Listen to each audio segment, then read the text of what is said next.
Hello po, magandang araw sa inyong lahat. Nagbabalik na naman po si Master Jupiter Legaspi, ang inyong Sapada Master ng Pilipinas. At ngayon mga kaibigan, simulan ko na po ang pagsiwalat ng aking sekreto kung bakit nagiging perpekto. Maaring sasabihin nyo, perpekto ba kamo? Ay, ang masasabi ko lang ay, subukan ninyo dahil ako po ay nag-aaral ng martial arts sa mahigit 30 taon. At ito po ay nagiging perpekto at napatunayan na. Para mas intindihan nyo, ibigyan ko kayo ng isang halimbawa kung paano ba gagawin. Una sa lahat, ituturo ko sa inyo ang depensa gamit ang kamay, tinatawag na outside pare. Ano naman ang outside pare? So, simula mga kaibigan, ito po ay para lang inside block. So, ito ang inside block, pag ganyan. Pag-aaral ka ng inside block, ganyan. Ayan. Ayan. Yan. Dito po ang inside block. Okay?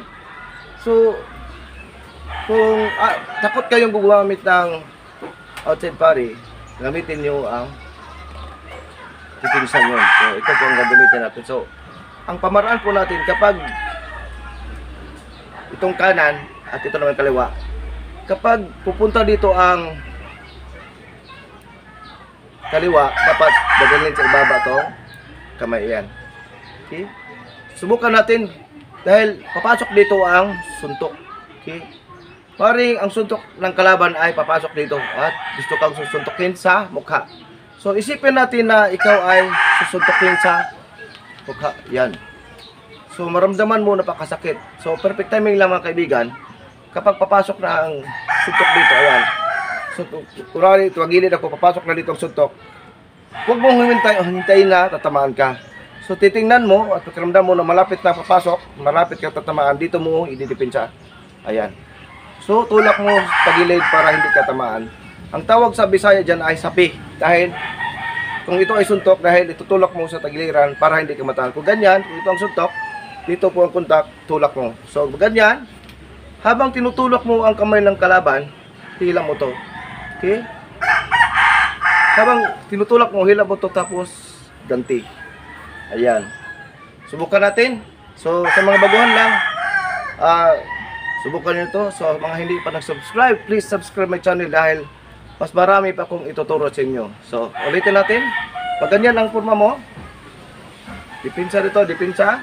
Habang depensa ka, hila mo to, ayan. Tapos, depensa mo, suntok. Ayan. Okay? Pagbilang tayo, isa, dalawa. So, dalawang pagbilang. Ang una ay ang pagdepensa. Tapos, pangalawa, suntok dahil gumagamit tayo sa unang timing, stop hit technique. Dahil mayroon tayong tatlong timing, yung stop hit technique. Pangalawa, yung simultaneous na sabay. Okay? Stop, tapos hit, sinasabay. At yung pangatlo ay hit, stop. So, yan pong tatlong timing. Ulitin natin. Unang timing ay ang stop, hit. Yun ang number 1. Okay? Ang number 2 ay yung simultaneous or sabay. Ayan. Habang nagdepensa ka, matake ka.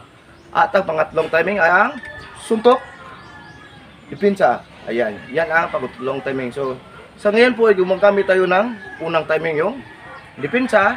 Una, depensa, tapos suntok. So, bilang tayo. Isa, dalawa, tatlo, apat, lima, anim, pito, walo. Yan. Pababa tayo. 8, 7, 6, 5, 4,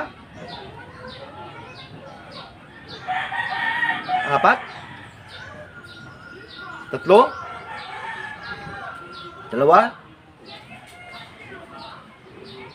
isa. So napansin nyo ng kaibigan, hindi maaaring kapag matake ka yung balikat ay paganyan lang. Dahil para mas malakas ay abutin natin ang kalaban sa pag-ikot ng balikat. So sa tagiliran na paganyan, hindi lang ka dyan, mikot ka yan. Okay? Ayan, subukan natin, depensa, suntok. Okay? Ulitin natin, depensa, suntok. Ikot natin ang balikat. Ayan. Subukan natin, isa. Ayan. Dalawa. Tatlo. 4, 5, 6, 7, 8. Ayan. Sa paraan po ito mga kaibigan, maaari kang matamaan sa mukha pag ganyan. Para mas epektibong kaibigan, sinasabi ko itong perfecto dahil habang ikaw nakadipinsa, subukan mo igalaw ang ulo mo papunta sa kaliwa. Para pag ganyan. So habang nagdipinsa ka, igalaw mo ang ulo pag ganyan. Subukatin. Imbis na ganito, yuko ka ng konti. Yan. Subukatin. 1, 2, 3, 4, 5, 6, 7, 8. Ayan. So, kita nyo mga kaibigan. So, sa galawan pa lang yan sa kamay. So, pinakita ko sa inyo na kapag pumunta ang kanan dito, ang kaliwa, binababo ang yung kanan. So, mayroon itong baliktad. Maning kapag pumasok dito ang kanan, ibaba mo ito yung kaliwa para sumutok. Ayan. So, para mas maintindihan nyo, ito muna ang gagawin natin. Ipakita ko sa inyo ang ating footwork. Okay? So, ang footwork natin mga kaibigan, mayroon akong ipakita sa inyo larawan para yung asol ay ang aking mga paa. So, dapat yung anong nasa harap ng ating kalaban, gayahin natin. Sa halimbawa ito ay nasa harap ang aking kanan. Pag ganyan. So, mas maganda ito gagamitin kapag nasa harap ay yung kanan. Dahil kapag yung kalaban ay gumagamit ng kanan. Okay? So, maaari ang kalaban nyo ay sumutok ng kanan. Okay? Ayan. Sumutok ng kanan. So, kung mayroon kayong partner dyan, magpasuntok ka sa kalaban. So, para masanay ka sa yung na kapag sumuntok ka, yung maramdaman mo kanyang suntok at sa tabi mo madipinsahan mo at dito pupuntang suntok para makaganti ka kagad. So, tulad ng sinasabi ko sa isa kong vlog, practice makes perfect. Pero mas maganda pa doon, correct and constant practice makes perfect. So, pag-aralan nyo mga kaibigan dahil mas maganda ito. At pakita ko nga sa inyo ang ating footwork. So, pag ganyan mga kaibigan, pag dipinsa mo, habang ikaw dipinsa, unti-unti mong igalaw ang likod na paa. Pag ganyan mga kaibigan, yan. Pag ganyan, pinsa, ayan. So, tabihan mong inyong paa, pag ganyan. Tapos, habang dipinsa ka,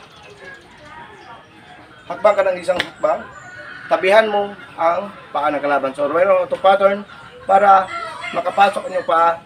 So, ang harapan na paa mga kaibigan, tabihan mo. Para, pag natabihan mo na, huwag mong ilabas yung pwersa. Dahil kapag natabihan mo, dapat, pagtabi mo, nandito ang kamay mo. Okay? Ayan. Tabihan mo, habang, perfect time nyo mga kaibigan, kapag natabihan mo, dapat dito ang kamay mo. Okay? Dahil hindi maaaring pagtabi mo, nandiyan ang kamay mo, walang pwersa. Hindi maaaring sumuntok ka na pag ganyan, walang lakas yan. Maliban na lang kung magaling ka o pinag-aralan mo ang 1 inch punch. So, kung hindi ka pa marunong sa inch punch, so pag ganyan, pag lapit mong kaibigan, ayan, suntok, ayan. Okay? Para mas malakas. So, kung marunong ka sa inch punch pag ganyan, ikot mo lang dito. Ito pong technique, ayan. Ikot ulit ito, ayan. Pari mong ito ikot to kapag marunong ka ng inch punch. Kapag hindi ka pa marunong sa inch punch, dito lang, cut mo, suntok. Litin natin. Pagdipinsa, hakbang, suntok. Yan lang muna, okay? Pagdipinsa, hakbang, suntok. So, kapag natabihan mo, dito dapat para masuntok. So, dahil sumutok ko dito, maaari ding, kung matamaan mong mukha, maaari mong tatamaan ang mukha, okay? Maaari sa ibaba, habang dito ang, dapat ang contact dito, tulak mo, ayan. Okay, sa kabila naman rin pag ganyan. Okay, so talakayan natin next time. Basta importante dito, pinsa ito, yun po ang tawag outside party dahil iwas ka, tapos suntok. Okay, so pagsanayin yung mga kaibigan para maging mas magaling pa kayo sa akin. Okay, so sa mga hindi pa nakasubscribe, please subscribe my channel, like and share. Thank you so much. Bye bye.